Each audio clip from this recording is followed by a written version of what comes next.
আজকের আমি কাঁঠালের চিপস বানাবো। দেখুন, আম খেলে আমেশা আর পেয়ারা খেলে পেট ব্যথা, তাই এই জন্য আজকে চিন্তা ভাবনা করেছি যে কাঁঠাল খেয়ে আজকে পেট ব্যথা আনতে পারছি কিনা দেখি। পেটের ব্যথা যদি আসে দেখা যাক।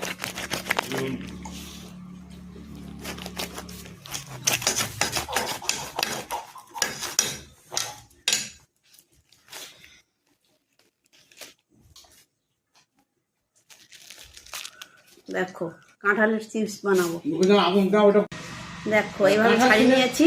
কি হয়েছে ছাড়িয়ে নিয়ে এরপরে দেখো এইভাবে সরু সরু করে কেটে নিতে হবে। কেটে নিয়ে কাঁঠাল কি আমাদের কোনো মনে এখন এইভাবে সরু সরু করে কাটতে হবে। কেটে নিয়ে গরম তেলের মধ্যে ছাড়তে হবে। ছাড়লে আমাদের কোনো হয় কাঁঠালের না এখন।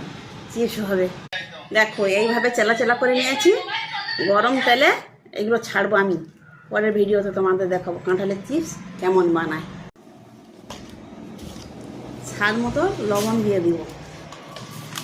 আর এতে বেশি কিছু মশলা দিতে হবে না। দেখো মিট মশলা দিয়ে এটা মাখিয়ে নিতে হবে। কড়াটা ভালোভাবে গরম হয়ে গেছে। এবার আমি তেল দেবো। তেলটা ভালোভাবে গরম করে নিতে হবে। তেলটা ভালোভাবে গরম হয়ে গেছে। এবার আমি কাঁঠালের এগুলো দিব। দেখো উল্টে পাল্টে দিতে হবে।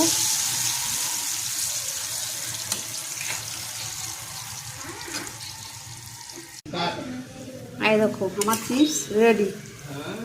একদম লাল হয়ে গেছে। দেখো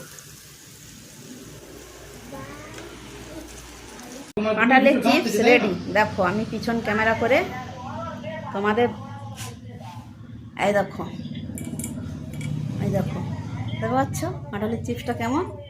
রংটা দেখো কত সুন্দর। খেতে খুব মিষ্টি। দেখো আপনারা চাইলে ঘরে এইভাবে বানিয়ে খাবে। দেখো দারুণ কাঁঠালের চিপস।